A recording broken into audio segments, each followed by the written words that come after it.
During the Edinburgh Fringe, strange stories cling to the edges of the festival like mist on the Royal Mile. Half-remembered names, forgotten plays, and performers who never got their moment on stage. One such story lingers around a small venue in Edinburgh's south side, venue 143. Cracked plaster walls, flickering lights, and the kind of air that tastes faintly of dust and memory. Caitlin hadn't meant to perform solo that year. Her group's show had collapsed after the lead dropped out, but she stayed in Edinburgh anyway. She'd saved up. She had the slot at 143. She just didn't have a play. Then the script appeared. She found it backstage, resting on top of the old upright piano in the green room, tied with black ribbon, the paper yellowed with age. No author or markings except a handwritten title. Ashes and Rain. A monologue. She flipped through it on instinct. The voice on the page was quiet, confessional. A man looking back over his life with the kind of weariness that comes from seeing too much and saying too little. The language wasn't dramatic. It was restrained, heavy with what wasn't said. By the third page, Caitlin had made her decision. She brought it to the venue manager.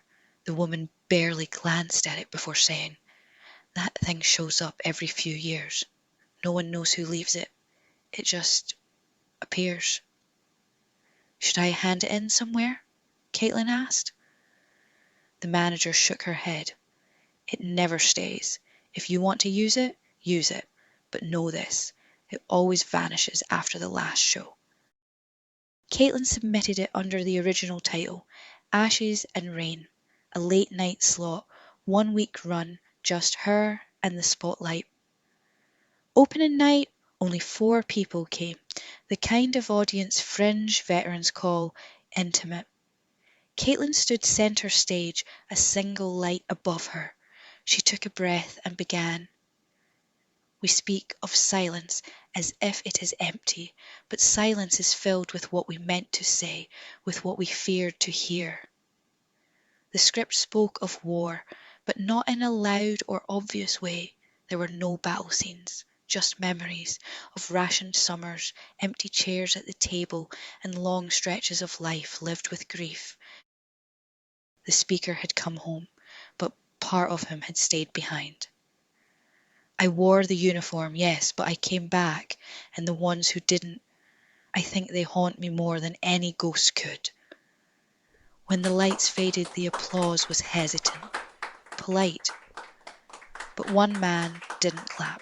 He just stared, pale, unmoving, seated in the front row. By the time Caitlin looked again, he was gone. In the days that followed, the show began to gather a reputation. Not a buzz exactly, but something quieter. People called it haunting, honest, like it came from somewhere else. On the third night, a woman approached Caitlin after the show. "My uncle was meant to perform something like that. Way back in the 50s, Fringe had barely started. Wrote a monologue after serving in the war, but he disappeared the night before his show." "What was his name?" Caitlin asked. "Alistair Craig. So young, and the things he saw, they never left him." Caitlin felt a chill. She knew this must be the author. The next day she dug into the archives at the National Library. The name matched a clipping from the Scotsman, August 1953.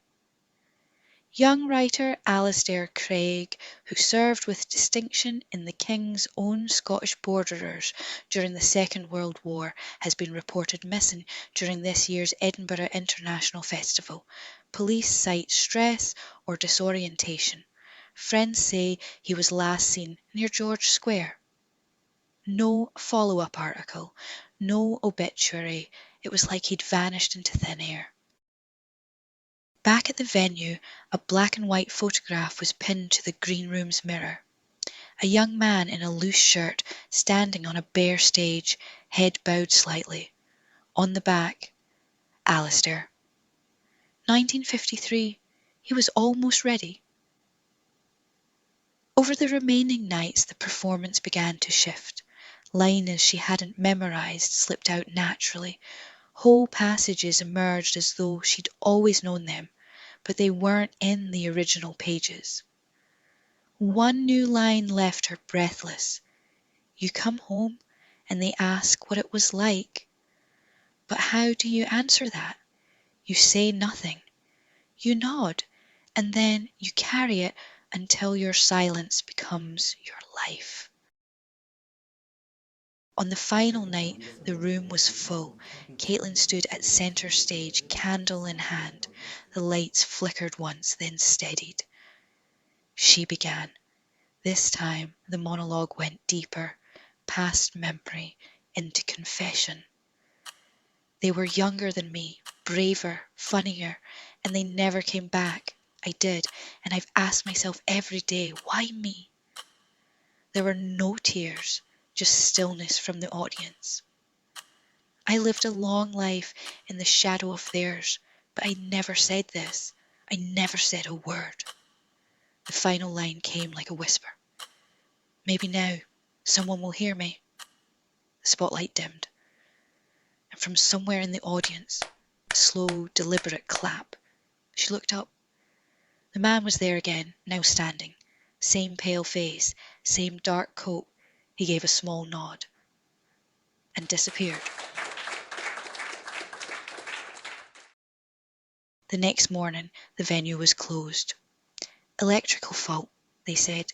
The staff couldn't find the script. No one could. It had vanished just as promised. The Fringe archivists updated their online records. Ashes and Rain, 2024, venue 143. Playwright, Alistair Craig, 1921 to 1953, premiered posthumously, performed by Caitlin McGregor, a solitary reflection on war, silence, and the burden of survival. The author vanished before ever performing it. Some say this year he finally did.